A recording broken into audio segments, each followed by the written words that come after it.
They left a note on the counter that said, "Just a trophy." That was all I got after graduating top of my class. No hug, no phone call, no one is waiting at home, just silence. And a family vacation I wasn't invited to. Hi, I'm Maribel, and this is the story of how I went from being the invisible daughter to the woman who bought the resort my parents were staying at and kicked them out. Have you ever reached a breaking point where silence hurts more than screaming? Where the people who were supposed to love you simply didn't show up?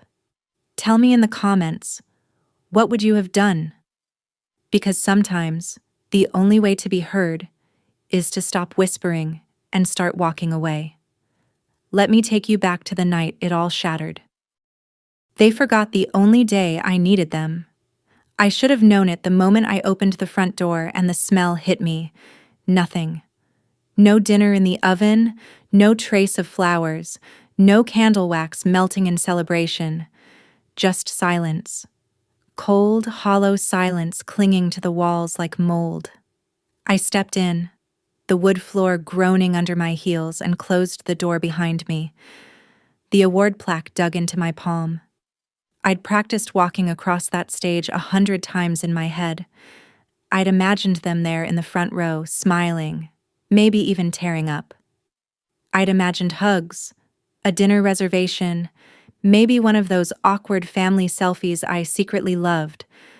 But when my name echoed across the auditorium, Maribel Doss, summa cum laude, all I saw was a sea of strangers applauding. No familiar smile, no waving hands, just a blank space where they should have been.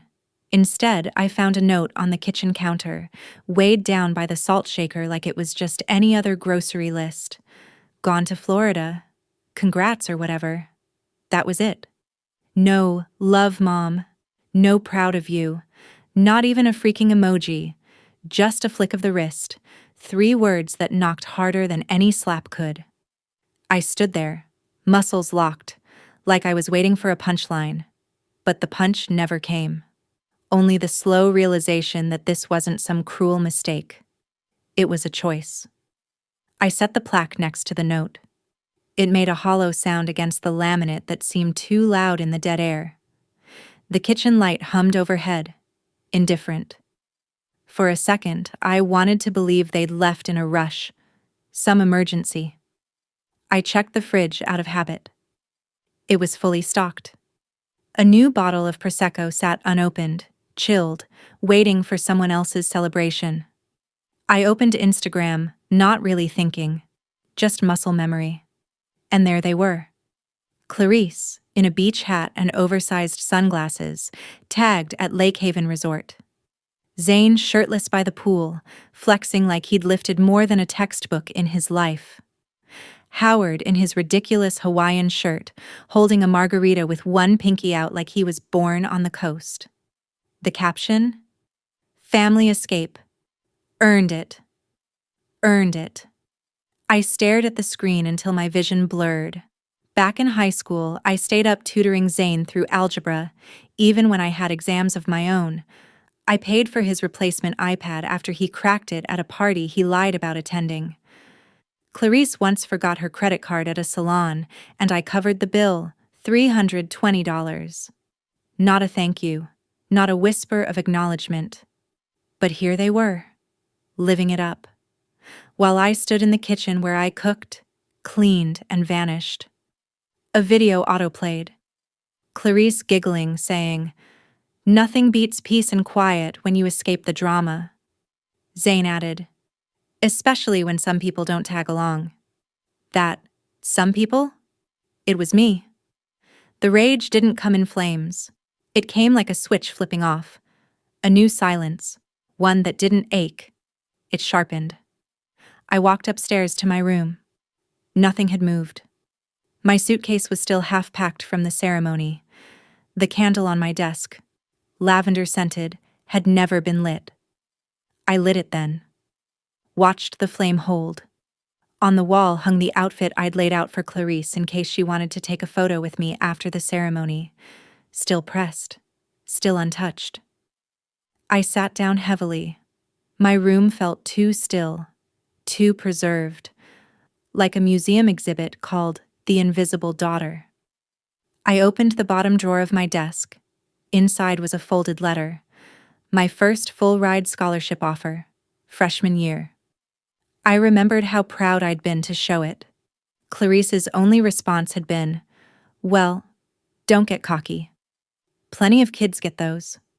I held it in my hands for a moment, then stood up, took a lighter and burned it in the old tea tin I used for coins, watched it curl into ash. I moved toward the mirror. My reflection looked back blankly. I remembered Clarice's voice again. "Drama isn't elegant." I stared at myself and said, flatly, "Good. I'm not aiming for elegant, I'm aiming for permanent." I turned back to my desk and opened my laptop. Folder. Everything they don't know I paid for. Line by line, I typed, Zane's iPad, $699. Clarice's overdraft, $170. Dad's visa renewal fee, $380. The electric bill during winter, $212. My own tuition. All of it. It wasn't about the money. It was about being invisible while carrying their weight. I messaged Tori. They forgot. Went to Florida. She responded in seconds. Are you kidding me? Number, where are you now? Packing. Good. Take your power back. I typed Lake Haven Resort into a search bar. First result, a property listing. Foreclosure. Open to private offers. Price lower than expected. I clicked Request Details. Typed in my email. MD Holdings. Not Maribel Doss. Not the daughter they forgot. The woman they never saw coming. As I zipped my suitcase shut, I whispered to the candle flame, "This time, they'll remember." And I didn't look back. I used to think if I worked hard enough, they'd eventually notice. Maybe not with confetti or loud cheers, but at least with a nod, a smile, something. But when I walked that stage and heard nothing but strangers clapping, I knew that hope had expired. The auditorium had been packed. Lights like stage suns bore down on the graduates. My robe itched against my skin, but I kept my back straight, eyes scanning the crowd for a familiar face. Nothing. Even when I took my diploma with shaky hands, I turned, instinctively, idiotically, toward the family section. Empty. Not just empty of them. Empty of what I'd quietly built my whole sense of self around, the belief that they'd show up when it truly mattered. Have you ever realized that the people you depended on the most simply chose not to show up, right when it mattered most? That aching silence that says more than words ever could? If you've ever felt invisible in your own family, drop a 7 in the comments below. Let's keep going, because this wasn't even the worst of it. Now, sitting alone in a budget motel 2 towns over, I tried to summon the energy to care. The room smelled faintly of old bleach and disappointment. I hadn't bothered unpacking. My suitcase sat half-zipped on the corner of the sagging bed. A battered nightstand held my phone, which hadn't buzzed once since I left. I opened my laptop and clicked into a spreadsheet I'd been keeping for years, at first as a budgeting tool, later as a record of silence. Line after line of financial footprints they never saw. Zane's college orientation fee, $300 Clarice's stylist retainer, $120 a month, streaming platforms all under my card. Even the Netflix password Zane changed but forgot I could still access. Each line brought back a sting. The stylist retainer? That came after Clarice said, "No one notices women who don't look expensive," and handed me the bill like it was my civic duty. Zane's exam retake fee? I'd paid that after he failed and told his friends I'd made him look bad by being too smart. Even their dentist appointments, their gas fill-ups, their yearly gifts to each other. I was the ghostwriter of every celebration, and never once did I hear, "Thank you." They took like it was breathing, and I gave, because I thought maybe, just maybe, they'd see it as love. There was a knock at the door. I froze, heart skipping. Then a voice. "It's just me, idiot." Tori. I opened the door. She stepped in with a bag of takeout and a face full of fury. "You didn't tell me it was this bad?" she snapped, setting the food down. "They left? During your graduation?" I nodded. She let out a low whistle. "That's next level trash." We sat on the bed, cartons open between us. Tori handed me a fork, then pulled her phone out. "I did some digging," she said. "Remember Lake Haven Resort?" I raised an eyebrow. "Where they're vacationing right now?" "Yeah, it's in trouble. Financially. There's a foreclosure flag on the owner's company." I blinked. "You're sure?" She nodded. "Positive. Wanna see?" She turned the screen toward me. Property listing. Status. Accepting private offers. Silence stretched between us. Then I asked, "Could someone like me buy something like that?" Tori gave a slow, dangerous smile. "With the way you've been supporting 3 grown adults? You're more than qualified." A beat. And then we both laughed. Harder than I'd laughed in months.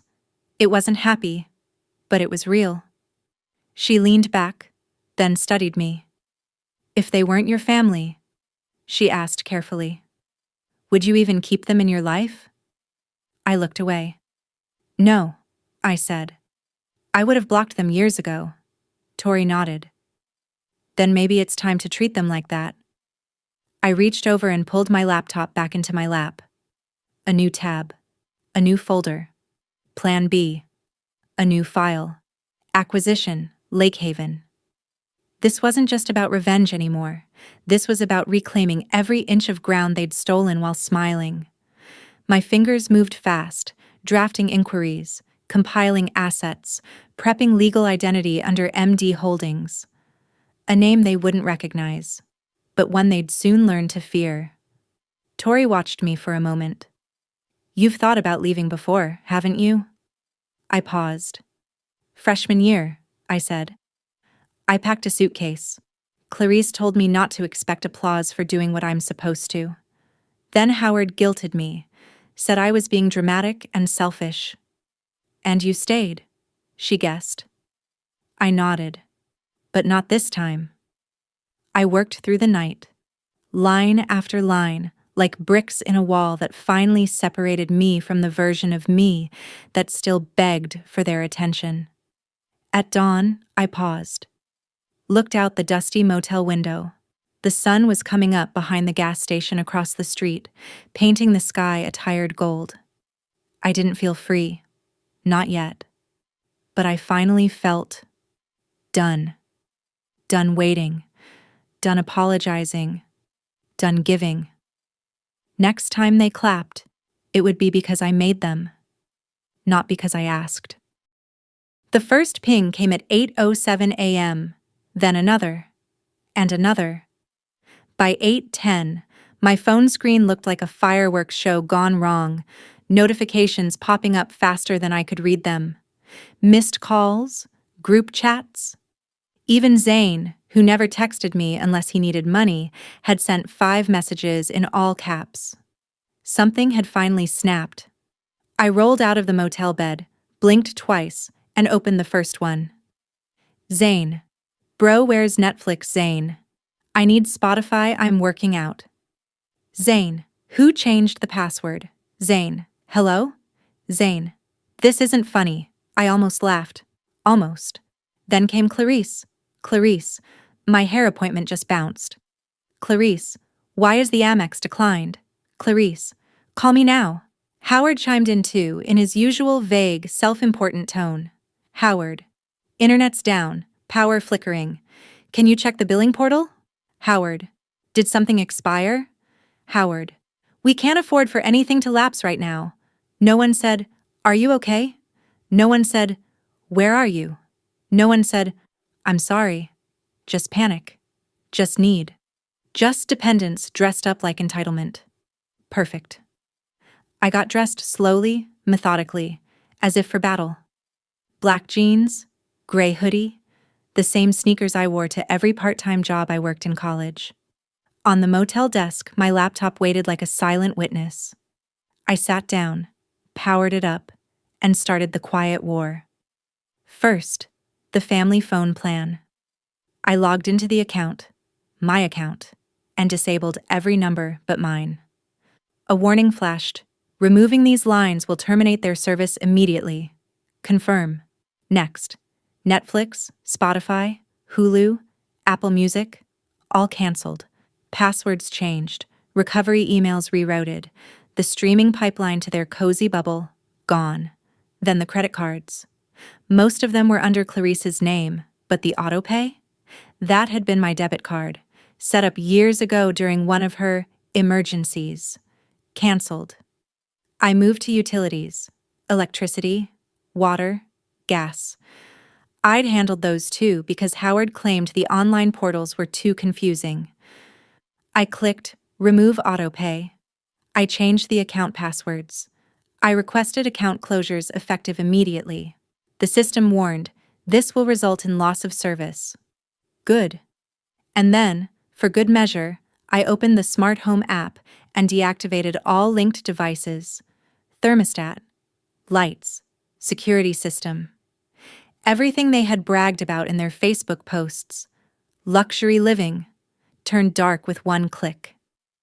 At Lake Haven Resort, I imagined chaos blooming. I didn't do it to be cruel. I did it to make the invisible visible. For years, I'd been the silent infrastructure, the power behind the walls, the one who kept their lives humming. And not once, had they asked, "How are you paying for all this?" They assumed. Worse, they expected. The messages kept coming. Zane, this is abuse. Clarice, I have a reputation, Howard. Do you realize what you've done? Yes. For the first time, I did. And I wasn't done. I drafted a short email to Clarice's business account, attaching screenshots of every transaction from the last 36 months. Labeled, highlighted, totaled. Subject line, since you asked who paid. I BCC'd it to Howard and Zane, let them sit with the math. Then I opened Instagram. Zane had posted a story, "Loyalty is dead. Some people forget who raised them." I smiled, typed out a reply I never intended to send. Raised me?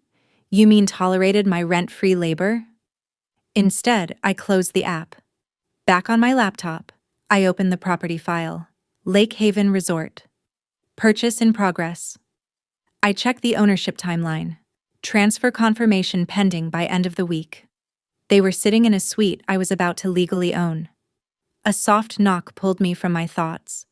Motel housekeeping. I waved them off, then sat back down, staring at the screen. For a moment, I thought about reversing some of it.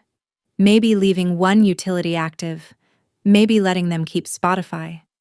But then I remembered every holiday spent alone, every birthday they forgot, every time I made excuses for their absence. They deserved to sit in that discomfort, to feel the cold when the heat vanished, to sit in silence when the Wi-Fi went dead, to panic when the card declined at checkout, to finally feel what it was like to be unsupported. My phone buzzed again. This time, it was Clarice.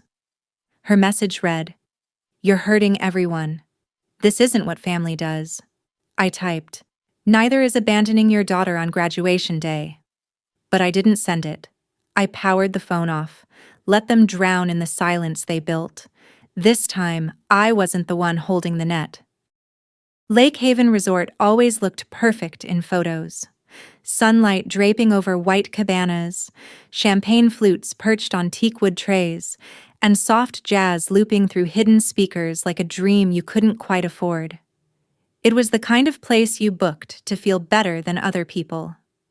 Clarice had booked it for the family escape. Funny how that family didn't include me. I stood just inside the lobby, the chilled air washing over me as the doors whooshed shut behind me. Staff bustled in sleek uniforms. A couple in matching resort robes walked past, laughing.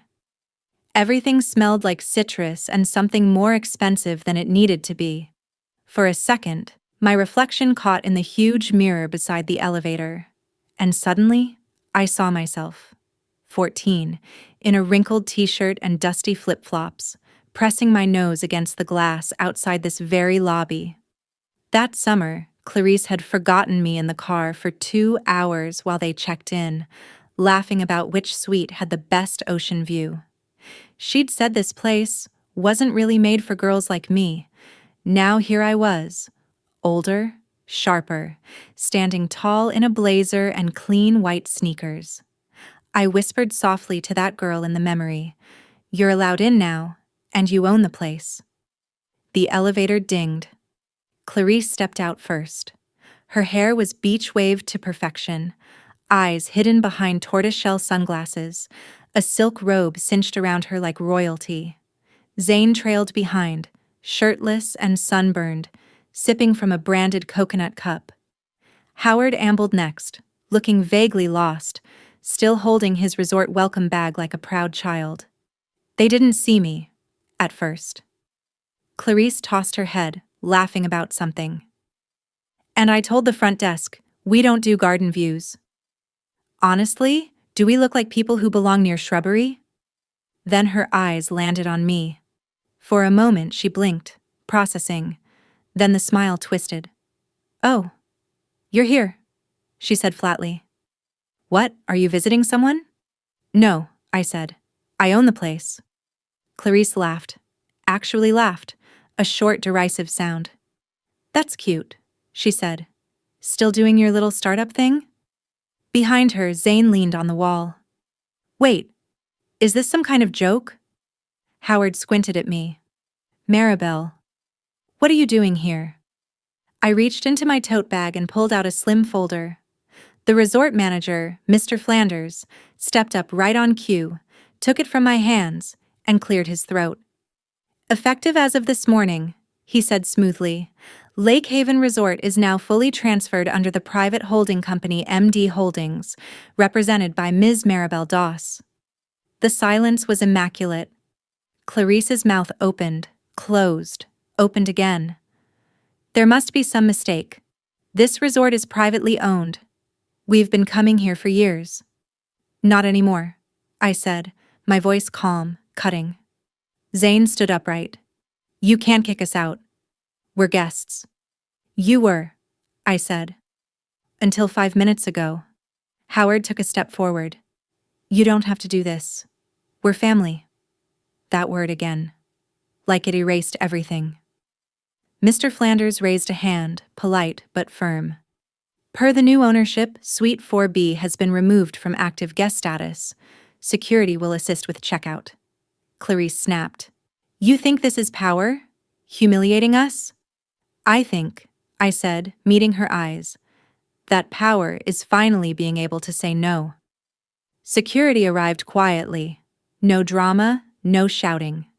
Just the uncomfortable click of luggage wheels and Clarice's sharp breath as she realized no one was going to stop it. A woman in pearls near the concierge whispered, "Is that Clarice Doss? From the wine gala?" Another couple pulled out their phones. One began filming. Zane noticed. "Put your damn phone down," he barked. But no one did. Someone on TikTok would probably caption it, "Rich family meltdown, resort owner evicts own mom?" Guests turned to look. Phones tilted upward. Whispers began. Howard muttered something under his breath. Zane cursed. Clarice gave me one last glare before walking past, shoulders high, chin trembling. I didn't move. Tori appeared beside me just as they disappeared through the revolving doors. "You okay?" she asked. I exhaled. "Yeah. You know what's funny?" "What?" "This resort used to be their favorite place. Once when I was a kid, I found a brochure for it on the kitchen counter. Asked if I could come next time."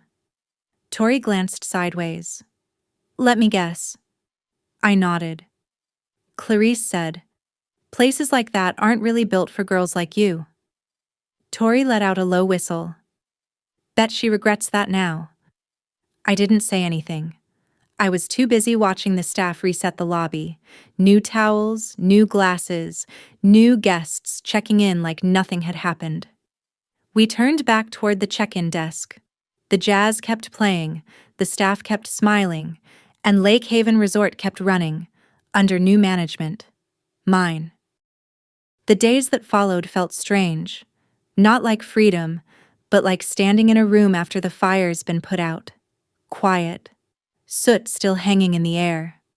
Ashes of everything that used to be smoldering at your feet. But at least it was finally quiet. No more buzzes from group chats I never wanted to be part of. No more emergency emails about forgotten bills or guilt-tripping texts that began with, "After all we've done." I started each day by choosing silence, not as a punishment, but as preservation. Still, they didn't stay quiet for long. 3 days after the resort incident, a package showed up at my apartment door. No return address. The handwriting on the envelope instantly recognizable, Clarice's chaotic cursive, like a woman who'd never learned to slow down. Inside was a photo frame. Me and Zane, maybe ages 7 and 10. He had frosting on his chin, and I was laughing so hard I was mid-blur. Taped to the back was a sticky note. "We're still family. Let's not throw that away." No apology, no acknowledgement, just a framed ghost from a time that only looked happy in pictures. I set it on the counter face down and didn't touch it again. The next day, a Facebook post from Clarice appeared. "Sometimes those you sacrifice most for become the first to forget you. Family first." Dozens of comments followed, some sympathetic, some judgmental, all based on the curated narrative she'd spun. Aunt Lorna chimed in, "She'll come around. She's always been emotional." Uncle Vince, "Kids today have no sense of loyalty." Even Mrs. Halverson from down the street, who once borrowed sugar from us weekly, wrote, "Sad when ambition blinds love." None of them had called me. None of them had asked for my side. They didn't want truth. They wanted entertainment. That night, I sat by my window and remembered something I hadn't thought of in years. I was 9. Clarice had forgotten to pick me up from school. I waited 2 hours in the office until a staff member walked me home. The next day, I told the neighbor, just a child's harmless retelling. That evening, Clarice pulled me behind the garage and knelt down to eye level. "You don't talk about our family business. Not ever. You understand me?" Her voice was soft, but it hit harder than a scream. That night, nobody spoke to me at dinner. I learned silence wasn't just expected, it was enforced. It was survival. Until now. The email from my job came the next morning. Subject line, "Security concern. Immediate review Wesley." He'd found my workplace. Somehow. Used a throwaway email to send a message dripping with veiled threats. "Better hope your boss is okay with who you really are." I sat still for a full 5 minutes before forwarding it to HR and security. My hands didn't shake. My breath didn't hitch. I was beyond shock now, somewhere cold and focused. They wanted to bring the fire to my door? Fine. I'd reinforce it in steel. By noon, my office had a new keypad lock. My supervisor left a note on my desk. "We've got you." That evening, I sat by my apartment window, watching the city lights blink like quiet secrets. And I realized something. Silence wasn't my weapon anymore. It was theirs. And they'd used it like a scalpel, cutting pieces out of me for years, just deep enough that I'd bleed but never scream. Not anymore. Have you ever reached a point where silence became survival, and speaking up felt like rebellion? That moment you stopped protecting the people who kept hurting you? If you've been there, or are there now, drop a 9 in the comments. Let's see what happens when the truth finally hits daylight. I opened my laptop and clicked New Post. Not for pity, not for revenge. For truth. What people don't see when you're the family helper. Post 1. I paid for my brother's exam retake. He told everyone I made him feel dumb. I covered my stepmother's stylist subscription. She said I lacked polish. Post 2. They left me alone on my graduation night. I came home to a sticky note that said, "Just a trophy. No dinner, no hugs, just silence." Post 3. Then I bought the resort they were vacationing at. Kick them out. Not to be petty, to be free. Post 4. Sometimes choosing yourself looks cruel to people who only valued what you could do for them. I hit post, and then I closed the laptop and breathed. The next morning, it had gone viral. Thousands of retweets. DMs from strangers thanking me for putting their story into words. Emails from journalists asking for quotes. Supportive comments from people I would never meet, but somehow understood me better than my own family ever had. One comment stopped me cold. This happened to me too. I thought I was crazy for feeling betrayed by my family. Thank you. I stared at that sentence for a long time, like it was a thread pulling me out of deep water.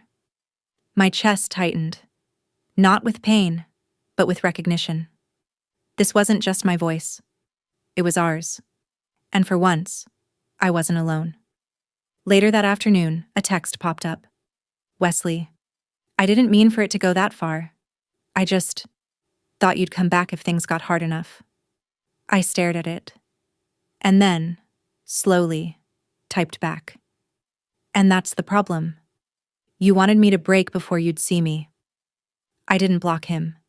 I just set the phone down and walked away. Instead, I turned off my phone, made a cup of tea, and watered the plants by my kitchen window. The world didn't end. In fact, it finally began. By the time August melted into golden evenings and the air stopped buzzing with judgment, I realized something terrifying and beautiful. I no longer missed them. Not the noise, not the chaos, not even the half-hearted versions of love they used to throw my way like scraps. I woke up on my birthday alone, but not lonely. There was a cake I'd bought for myself, a card from Tori left outside my door, and a dozen text messages from students I mentored at the center. One simply said, "You changed my life. Thank you." I stood on my tiny balcony, bare feet warmed by sun-slick concrete, and breathed in the kind of morning I used to think only happened in movies. For the first time, I wasn't waiting for an apology that would never come. Clarice never called. Howard sent a vague, "Hope you're well" email. Wesley texted a meme of a cat falling off a couch. I didn't reply to any of them. Instead, I went to work. I smiled at my colleagues. I organized a career workshop for students who reminded me of myself at 16, hungry to be seen, scared to be heard. Later that afternoon, I stayed behind to help one student, Layla, who had been quiet all semester. She lingered after the others had left and then handed me a folded note. Inside, in shaky handwriting, she wrote, "You make me feel like I matter even when I'm quiet." No one ever did that before. I sat with that sentence a long time, longer than I expected. The next morning, something surprising happened. A letter arrived from Velma. Yes, that Velma. The aunt I once adored, who slowly faded into silence when standing up for me meant standing against Clarice. Her handwriting was shaky, but I knew it instantly. The letter was short. Just 4 lines. "I don't know why I stayed quiet. I'm sorry I did. I see you now. I'm proud." That night, I cried. Not from pain, but from relief. The kind that only comes when someone finally says, "I should have had your back." It didn't erase the past, but it softened it. That weekend, I visited a small thrift bookstore a few blocks from my new apartment. I found a secondhand copy of a journal with a cracked leather spine and creamy blank pages inside. I brought it home, wrote my name on the first page, and titled it, "What I'm Building." It felt like planting something. The next day, I was walking home from work when I saw them. Clarice, Howard, Zane, standing outside the center, too well dressed for the time of day, eyes scanning the front windows like they didn't know whether to knock or kick the glass in. My heart didn't race. My breath stayed even, but something ancient inside me tensed, like muscle memory from an old wound. They didn't see me at first. I could have walked away. Could have let them waste an hour searching. But I didn't run. I walked right up to them. Clarice blinked like she'd seen a ghost. "You look different," she said. "I am?" I replied. Howard cleared his throat. "We were just in the area." Zane didn't speak. He kept his eyes on the sidewalk. I waited. Clarice stepped forward, rehearsed smile cracking. "We were hoping to reconnect." I didn't answer, just looked at her the way you look at a painting that used to hang in your childhood home, familiar, but no longer comforting. Howard tried again. "You've made your point. But this is family." I almost laughed, not because it was funny, because it was so predictable. "You had years," I said. "Years to say something real. Not guilt, not obligation, just something honest." Clarice's face tightened. "You think this is easy for us?" "No," I said. "But it was easy for you to ignore me when it mattered." Zane muttered, "We didn't know you'd take it this far." I looked at him. "That's because you never bothered to ask how far you'd already pushed me." Silence. I stepped back. "If you're looking for forgiveness," I said, "start by forgiving yourselves. I've already done my part." I let go. Clarice reached out, fingertips brushing my sleeve. "You're really not coming back?" I met her eyes, steady. "I'm not."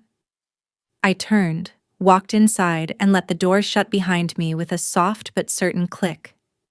Back in my office, I sat by the window and watched them linger for a moment before fading back into the world they came from. Later that night, I stood in my kitchen, slicing into the cake I never expected to finish alone. A candle flickered, a wish unspoken. I didn't need them to clap for me anymore. I clapped for myself. Then I picked up my journal, opened to page 2, and wrote the next line. Day 1 of never looking back. I no longer need them to feel whole. I've stepped out from the shadow they cast and stood firmly in my own light, peaceful, strong, no longer waiting for anyone's validation. What I've learned is this: you can spend your entire life trying to please people who never intended to love you the right way, but survival sometimes means choosing yourself. Clearly, unapologetically. Kindness should never be a cage, and silence is not a form of love. What about you? Have you ever had to walk away from people you once called family in order to save yourself? Share your story or thoughts in the comments. Someone out there might need your voice to find their own. And if you've ever wondered, am I selfish for putting myself first? Stay tuned for our next story, where someone dares to rewrite what love and loyalty truly mean.